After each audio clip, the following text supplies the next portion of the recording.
Boa noite e que a graça e a paz maravilhosa de Cristo Jesus esteja contigo, meu irmão e minha irmã, que nos acompanha aqui nessa jornada de 2023 nos nossos estudos bíblicos online, onde nós, neste mês de fevereiro, daremos prosseguimento ao nosso estudo sobre a igreja local e missões, tendo por tema agora, já nos aprofundando um pouco mais na temática do significado do Pentecostes, esse tema que é bastante controvertido e extremamente polêmico, sobretudo entre a linha de teologia reformada, que é adotada pela igreja presbiteriana como a nossa, e também pelas igrejas adeptas do movimento do pentecostalismo, que não necessariamente está ligado com este tão importante evento na história da igreja cristã, que é o Pentecostes, ou a descida do Espírito Santo.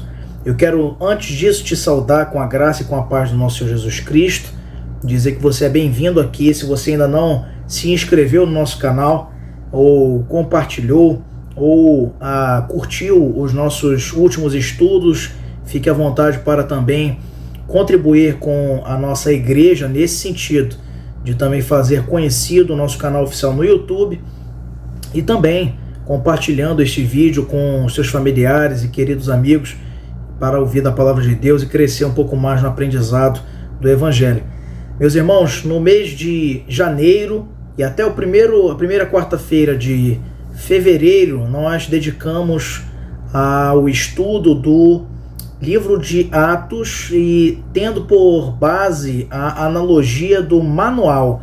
Então nós vimos ali que o livro de Atos é um manual de missões. Isto porque nós avaliamos e verificamos que no curso da narrativa de Lucas, quando vai registrar o livro de Atos, há menções e destaques extremamente detalhados sobre o crescimento da igreja nos primeiros dias, e especialmente para nos mostrar como que a igreja nos seus primeiros dias, na sua essência, foi uma igreja missionária. Foi um movimento que se dedicou exclusivamente para o crescimento da igreja a partir da multiplicação da Boa Nova na comissão que receberam do nosso Senhor Jesus Cristo, como está lá em Atos 1:8, estendendo-se para Jerusalém, pela região da Judéia e Samaria e até os confins da terra.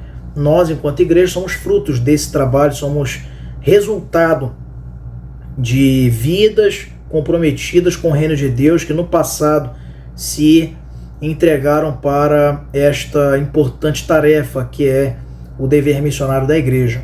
E neste mês de fevereiro, como já dissemos alguns minutos atrás, vamos falar sobre o significado do Pentecostes. Perceba que nós estamos aprofundando cada vez mais essa temática para, lá em dezembro, em nome de Jesus, e se ele não voltar antes para buscar a sua igreja, nós estarmos também comprometidos e cada vez mais desafiados a essa temática de tão grave e tão importante destaque para a vida da igreja.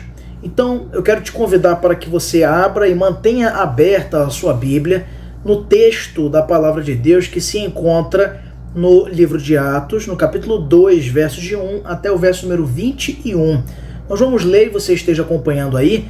O texto vai ficar indicado aqui na sua tela, e por ser um texto longo, nós vamos acompanhar com bastante detalhe e nessas semanas que se sucederão no mês de fevereiro, onde dedicaremos a aprender sobre esse tema, o significado de Pentecostes. Diz assim a palavra de Deus, Atos capítulo 2, versos de 1 até o verso número 21. Diz assim o texto: Ao cumprir-se o dia de Pentecostes, estavam todos reunidos no mesmo lugar, e de repente veio do céu um som como de um vento impetuoso e encheu toda a casa onde estavam assentados. E apareceram distribuídas sobre eles línguas como de fogo, e pousou uma sobre cada um deles. Todos ficaram cheios do Espírito Santo e passaram a falar em outras línguas, segundo o Espírito lhes concedia que falassem. Ora, estavam habitando em Jerusalém judeus, homens piedosos, vindos de todas as nações debaixo do céu. Quando, pois, se fez ouvir aquela voz, afluiu a multidão, que se possuiu de perplexidade, porquanto cada um os ouvia falar na sua própria língua. Estavam, pois, atônitos e se admiravam, dizendo: Vede, não são porventura galileus todos esses que aí estão falando? E como os ouvimos falar, cada um em nossa própria língua materna? Somos partos, medos, elamitas e os naturais da Mesopotâmia, Judéia, Capadócia, Ponto e Ásia, da Frígia, da Panfilha, do Egito e das regiões da Líbia, nas imediações de Cirene, romanos que aqui residem, tanto judeus como prosélitos, cretenses e arábios, como os ouvimos falar em nossas próprias línguas as grandezas de Deus. Todos atônitos e perplexos interpelavam uns aos outros: que quer isto dizer? Outros, porém, zombando, diziam: estão embriagados. Então se levantou Pedro com os 11 e, erguendo a voz, advertiu-os nestes termos: varões judeus e todos os habitantes de Jerusalém, tomai conhecimento disto e atentai nas minhas palavras. Estes homens não estão embriagados, como vindes pensando, sendo esta a 3ª hora do dia. Mas o que ocorre é o que foi dito por intermédio do profeta Joel. E acontecerá nos últimos dias, diz o Senhor, que derramarei do meu espírito sobre toda a carne. Vossos filhos e vossas filhas profetizarão, vossos jovens terão visões e sonharão vossos velhos. Até sobre os meus servos e sobre as minhas servas derramarei do meu espírito naqueles dias e profetizarão. Mostrarei prodígios em cima do céu e sinais embaixo na terra. Sangue, fogo e vapor de fumaça. O sol se converterá em trevas e a lua em sangue, antes que venha o grande e glorioso dia do Senhor. E acontecerá que todo aquele que invocar o nome do Senhor será salvo. E aí ele prossegue o texto aqui, falando ainda a respeito da ressurreição de Cristo, trazendo à tona o texto de Salmos que já fazia referência a ressurreição de Cristo, do ungido do Senhor, conforme está lá no texto de Salmos, não é? Tanto o Salmo 16, que é um salmo messiânico, versos de 8 a 11, como também o Salmo 89, de 3 a 4, e o Salmo 132, verso de número 11. Então, Pedro vai fazendo várias referências ao cumprimento profético da ressurreição de Cristo, já antes dito aos antigos, por intermédio do salmista, nestes 3 textos que referenciamos. Então, irmãos, esse texto ele nos é um tanto revelador a respeito do significado do Pentecostes, que significa, nesta palavra penta, exatamente 50 ou 50º dia posterior à festa da Páscoa. Era uma celebração judaica, uma celebração determinada lá no Êxodo, capítulo 23, verso 16, e também era conhecido como festa da colheita ou festa das semanas, como também está lá em Êxodo 34, 22. Após o exílio, meus irmãos, o exílio na Babilônia, ficou então estabelecido entre o povo hebreu, não é? A grande festa do judaísmo, que todos os judeus eram obrigados a reunir-se em Jerusalém a fim de cultuar a Deus, como está lá em Atos 20, verso 16, também na referência desta reunião grandiosa por ocasião da festa de Pentecostes. Haviam outras festas também, a exemplo da Páscoa, que eu já citei, também a festa dos tabernáculos e dentre outras, que eram ali ordenanças divinas, tanto no Êxodo quanto no Levítico, para as celebrações, cerimoniais do povo judeu. Para o cristão, para nós, povo da nova aliança, Israel de Deus, na extensão da nacionalidade para também o Israel espiritual de Deus, nós vemos o Pentecostes com outro significado. Por quê? O hebreu, o judeu, ele verificava o Pentecostes no significado da lei cerimonial do Antigo Testamento e que tinha como premissa apontar para Cristo. E ele se fez, então, a grande oferta cabal e perfeita em nosso favor, satisfazendo a ira de Deus e se fazendo justiça em nosso favor, e então levando sobre si todo o castigo que nos traz a paz, como está lá onde também profere profeticamente Isaías, no capítulo 53, quando refere-se ao servo sofredor. Mas de fato, irmãos, o Pentecostes para o crente, para a igreja do Senhor, ele não significa apenas o cumprimento de uma cerimônia, mas tem em vista apontar-nos para o cumprimento de uma aliança, uma promessa que Cristo fez com a sua igreja, que se traduz na descida do Espírito Santo, que acabamos de ler aqui em Atos, no capítulo 2. Então, para o cristão, o Pentecostes significa exatamente o dia em que o Espírito Santo foi derramado sobre a igreja eleita do Senhor, a fim de que tornasse a ela o corpo de Cristo. É isso que você vê então na palavra de Deus. Ao ser exaltado após a sua ressurreição, o Senhor Jesus é colocado à destra de Deus e ele se torna o cabeça da igreja. E a igreja é o seu corpo, ela é revestida pelo seu poder através da instrumentalidade e da ação poderosa e eficaz do Espírito Santo.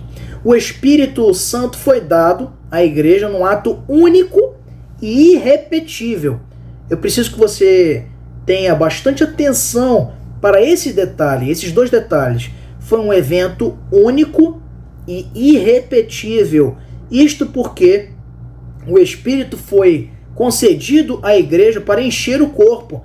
É o que está lá em Atos 2:33, no finalzinho desse texto que nós estávamos lendo, que é dito assim: exaltado, pois, à destra de Deus, continua Pedro aí na sua pregação, aqueles que se reuniam para a festa de Pentecostes, ele diz: exaltado, pois, à destra de Deus, tendo recebido do Pai a promessa do Espírito Santo, derramou isto que vedes e ouvis. Que eles, inclusive, no primeiro momento, como está lá no iniciozinho lá do capítulo 2, no verso 13, diz: outros, porém, zombavam, dizendo, estão embriagados, né? Não entendendo o que se passava com aqueles irmãos que ali falavam de maravilhas divinas em seu próprio idioma e eram entendidos por tantas culturas ali citadas, não é? Mais de 10 culturas aqui mencionadas ali em Jerusalém, e todas entendiam nas suas próprias línguas maternas. Lá em 1 Coríntios, na primeira carta de Coríntios, capítulo 12, verso 13, antes daquele belíssimo poema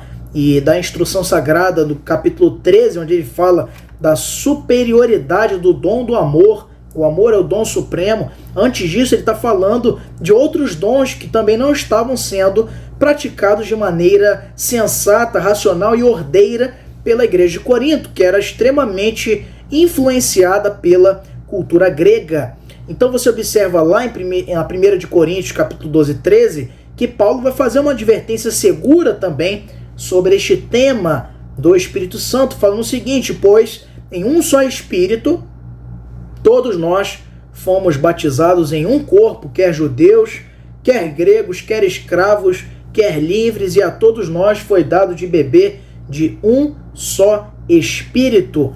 Então nós observamos com muita clareza, meus irmãos, que de fato a igreja ela precisa entender o caráter do que significa o Pentecostes. Então, para que nós possamos entender corretamente qual é o objetivo dessa nossa segunda rodada de lições, é preciso que nós dediquemos-nos também a compreender de maneira precisa o que era o Pentecostes para o contexto da antiga aliança, para que então percebamos o valor e a profundidade do Pentecostes na segunda aliança, ou na nova aliança do sangue de Cristo, que renova para a sua igreja então o significado de todas estas cerimônias, desses rituais que eram praticados pelo povo de Israel. Então, qual é o objetivo desse nosso segundo roteiro de lições que envolverão explanar o significado do Pentecostes? É entender este significado de Pentecostes e como a igreja formou-se em corpo de Cristo. Se nós olharmos atentamente para o calendário das festas judaicas, como já falei anteriormente, haviam pelo menos três grandes festas em oferta e adoração ao Senhor, conforme está lá em Levítico 23, de 15 a 22, quando se menciona a festa de Pentecostes. Como eu já disse, era celebrada 50 dias depois ou posteriores à celebração da Páscoa, e por isso 50, que deriva de penta, e por isso Pentecostes, tá? Então, a festa da Páscoa era celebrada 14 dias do primeiro mês, não é? E a festa de Pentecostes era celebrada durante 7 semanas e um dia após a Páscoa, o que equivale, se cada semana tem 7 dias, eram 7 semanas posteriores, 7 vezes 7, 49, mais um dia, então dava os 50, completando então o 50º dia. Não é? E ainda havia a festa dos tabernáculos, celebrada aos 15 dias do 7º mês do ano do calendário judaico. Então, esse calendário de celebrações de Israel, na realidade, conforme está lá em Levítico 23, na sua inteireza, ele é um verdadeiro esboço do ministério de Cristo Jesus, porque nós precisamos sempre ler e compreender e buscar analisar a palavra de Deus sob a perspectiva cristocêntrica, uma vez que Cristo ele era já prefigurado nestes e em muitos outros símbolos que revestiam a religiosidade judaica, uma vez que Deus usava estes símbolos para acostumar ou para apresentar de maneira gradativa a Israel a promessa de redenção plena, que não era promovida pelos holocaustos ou pelos sacrifícios que eles faziam derivados destas cerimônias, dessas festas, mas que apontavam para um último sacrifício que seria perfeito, cabal e eficaz na pessoa de Cristo Jesus, seu Filho unigênito. Então a Páscoa, ela retrata a morte de Cristo como Cordeiro de Deus. Aqui vemos lá em João 1:29 e em 1 Coríntios 5:7. A festa das primícias, não é? Ou a festa dos tabernáculos, significava a sua ressurreição entre os mortos. Também lá em a primeira carta de Paulo aos Coríntios, capítulo 15, de 20 a 23, Paulo, fazendo uma exegese, recomendando àqueles irmãos sobre a vida eterna e a ressurreição do corpo, ele menciona que Cristo é a primícia daqueles que dormem, isto é, ele é o primeiro que ressurgiu dos mortos para nos trazer esta viva e rica esperança de que também com ele viveremos. Se com ele morremos, com ele viveremos. É o que ele também escreve aos Gálatas. E a festa de Pentecostes, ela retrata a formação da Igreja de Cristo. Tanto os judeus comemoravam esta ocasião celebrando a entrega da lei ao povo. Enquanto eles celebravam na festa de Pentecostes o tempo passado após a celebração da Páscoa, que era a rememória da libertação do cativeiro egípcio, eles passavam esses 50 dias, que era que se considerava o período ou o lapso temporal para o qual foi entregue a Moisés no Monte Sinai as duas tábuas das leis de Deus, os 10 mandamentos. Então, eles se regozijavam e se alegravam no Pentecostes para com esta significância da entrega da lei ao povo. Nós, enquanto igreja, já por outro lado, celebramos, na verdade, a dádiva do Espírito Santo que foi concedida à igreja, como vemos aqui em Atos 2. Então, o Pentecostes, meus irmãos, ele, segundo a tradição judaica, era chamado também, como já disse, a festa da colheita ou a festa da cega, enquanto todos levavam seus primeiros frutos da colheita à casa do Senhor. Durante 49 dias, ou 7 semanas, eles realizavam a colheita desses frutos, e na última semana, conforme está lá em Deuteronômio 16, 9 a 15, eles começavam a festejar, sendo este 50º dia, o dia de Pentecostes, o último dia, quando era o grande fechamento de toda essa festa da colheita, chamando-se então Pentecostes. Todo o povo de Israel era chamado e convocado para estar na casa de Deus e levar o seu melhor na presença do Senhor, como está lá em Números 28, 26, que eu quero chamar sua atenção para lermos aqui nesta noite, nesse nosso primeiro estudo a respeito desse tema. Livro de Números, terceiro livro do Pentateuco, capítulo de número 28, versos de número 26. Números 28, verso de número 26, diz aí: também tereis santa convocação no dia das primícias, quando trouxerdes oferta nova de manjares ao Senhor, segundo a vossa festa das semanas, nenhuma obra servil fareis.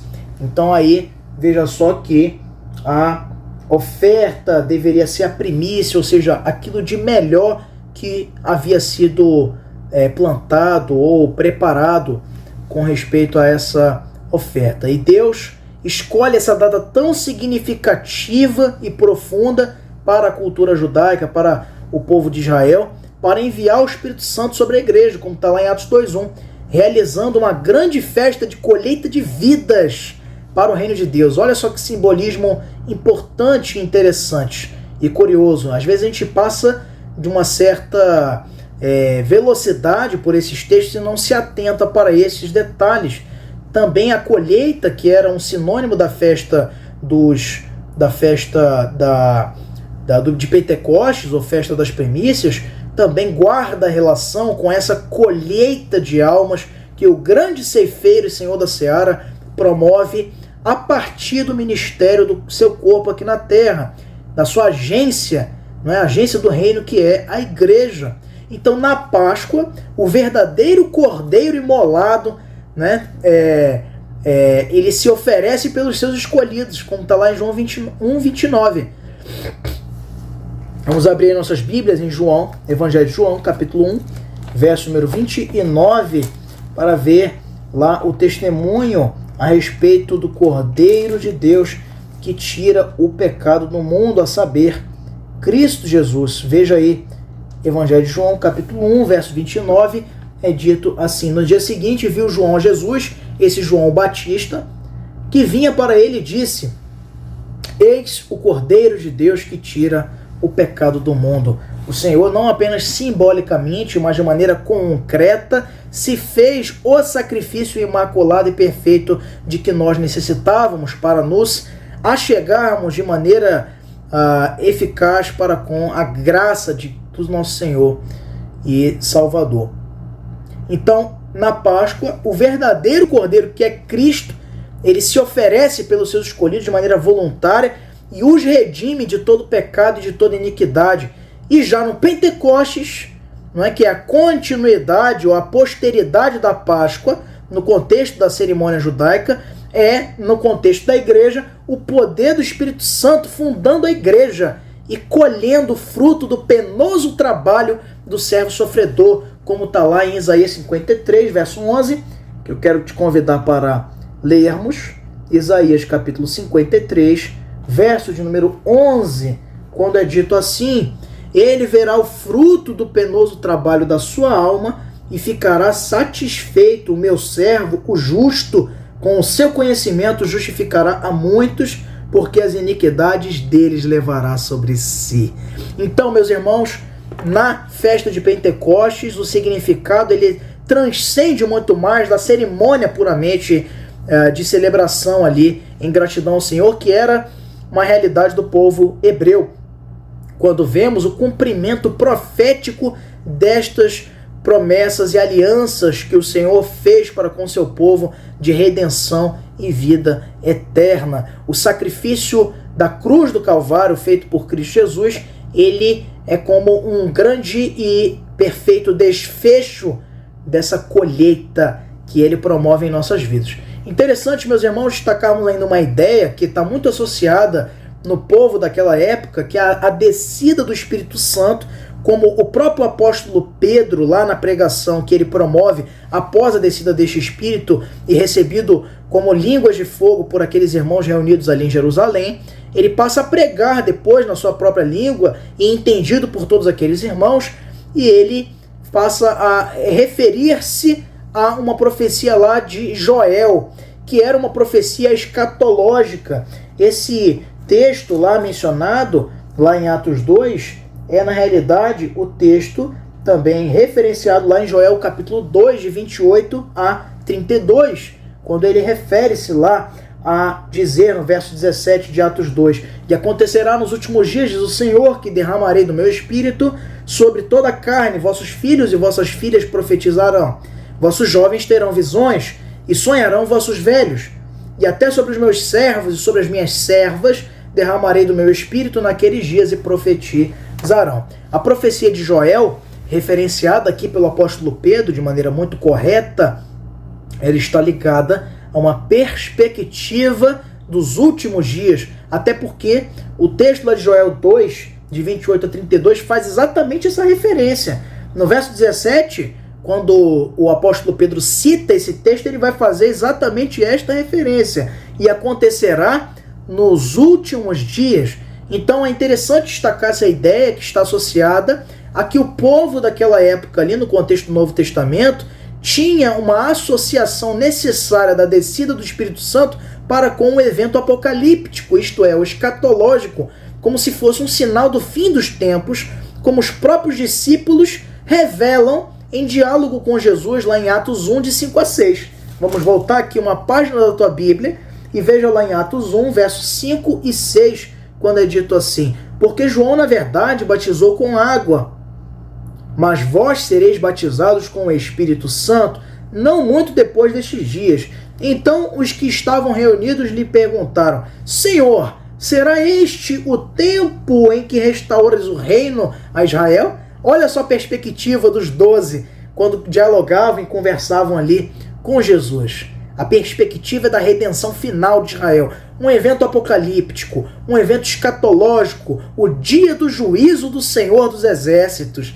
Essa era a visão que eles tinham com respeito ao sinal de Pentecostes. E de fato, meus irmãos, muitos têm se falado sobre este evento Pentecostes, com muitos significados distorcidos, equivocados, muitas vezes até levianos, e que não comunicam, em sua grande maioria das vezes, o preceito bíblico acertado acerca deste acontecimento tão poderoso e importante que nos é testemunhado e registrado em Atos 2. O milagre do Pentecostes, meus irmãos, a descida do Espírito Santo sobre os discípulos, não foram decorrentes dos 10 dias de oração que eles estavam em Jerusalém, mas foi um propósito, um desígnio, um projeto soberano de Deus, em cumprimento à promessa de Cristo em João 14, João capítulo 15 e 16, quando ele promete aos 12 e aos discípulos que enviaria um Consolador, o Espírito da verdade, que o mundo não conheceria, mas que habitaria neles e em nós, enquanto sua igreja. Então não foi o muito orar, não foi o engajamento daqueles irmãos que desencadeou o Pentecostes, mas sim o cumprimento da vontade de Deus. Isso não significa dizer que nos nossos dias nós não possamos buscar de maneira sincera e genuína, em oração sobretudo, a comunhão com o Senhor para que sejamos cheios desse Espírito. Mas ele já está em nós, enquanto igreja redimida, santa e separada. Não é? Este evento ele foi definitivo, como eu disse lá no início. Ele não se repetirá. Sabe por quê? Porque todos esses símbolos, esses acontecimentos na história do povo de Deus, eles representam acontecimentos que não se repetem. Assim porque também a cruz do Calvário não se repetirá. Jesus não terá que morrer mais uma vez, como pensam, por exemplo, os nossos católicos, não é? Cristãos católicos. Eles pensam que cada cerimônia eucarística, isto é, da ceia do Senhor, ela repete o sacrifício de Cristo, e por isso é que eles são adeptos da doutrina da transubstanciação, uma vez que eles creem que o sangue, o vinho e o pão da celebração eucarística transformam-se ou transubstanciam-se em corpo e sangue de Cristo, enquanto nós, calvinistas reformados, cremos pelo testemunho das Escrituras que este é um símbolo, é uma ordenança simbólica de Cristo, que não se repetirá. O Calvário ele foi um ato único e irrepetível na história. A ressurreição de Cristo foi um ato único e irrepetível na história. Se replicará nas nossas vidas quando formos glorificados, aqueles que não tiverem a dádiva de ocularmente testemunhar o retorno de Cristo, e se estiverem mortos, ressuscitarão, como dá testemunho as Escrituras, tanto no Evangelho quanto no livro de Apocalipse. E é esse o motivo, irmãos, que exatamente nos convalida e corrobora com a ideia de que o Pentecostes ele também foi um evento único, ele não se repetirá. E por isso nós não podemos e nem devemos orar por um outro Pentecostes. O Pentecostes foi um ato ordinário da vida da igreja e que cumpriu de uma vez por todas a aliança. E existem muitos cânticos e músicas e até clamores de igrejas que se equivocam nesse sentido, pensando que o evento de Pentecostes pode se repetir, pode acontecer novamente. Com isso, nós não estamos a dizer aqui que o poder de Deus se esvaziou, ou que ele é menos Deus agora a partir da descida do Espírito Santo, que não se repetirá. Não quer dizer isso, quer dizer sim que a sua promessa ela foi cumprida cabalmente naquele dia em que se reuniam os discípulos ali em Jerusalém, conforme o registro de Atos 2. E a partir disso o Espírito Santo já está com a igreja, enchendo e manifestando-se aqueles eleitos aos quais são aplicadas a regeneração e a santificação diariamente, para que nos aproximemos da sua presença e possamos morrer cada dia mais para o pecado e vivendo a abundância da vida que ele tem a nos oferecer.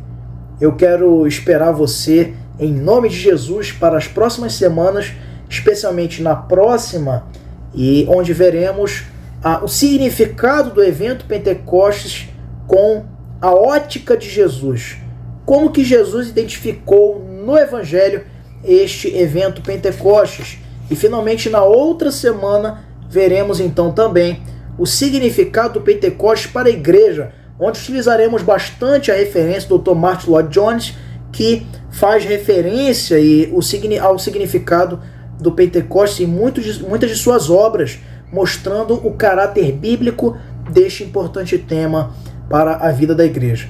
Que Deus nos abençoe, e eu rogo a você, meu irmão e minha irmã, que esteja nos acompanhando aí, talvez no ônibus, na sua casa, na sala, ou quem sabe no seu quarto, ou quem sabe no trabalho, aonde quer que você esteja ouvindo, nós oramos para que o Pentecostes ele seja não apenas entendido de maneira correta a respeito da teologia reformada na tua vida, mas também que ele seja um entendimento que te edifique e que você viva a sua vida cristã, a sua carreira com Cristo, sempre buscando e almejando ser um crente ou uma crente cheio do Espírito Santo. Que Deus nos abençoe e não deixe, mais uma vez eu peço a você essa gentileza de curtir aqui a nossa página oficial da Igreja Presbiteriana de Ananindeua, como também inscrevendo-se no nosso canal e comentando esse vídeo aqui, se assim te aprouver, colocando a sua dúvida, a sua consideração ou a sua sugestão para que estejamos sempre melhorando em prol do reino de Deus. Que Deus nos abençoe, a graça e a paz.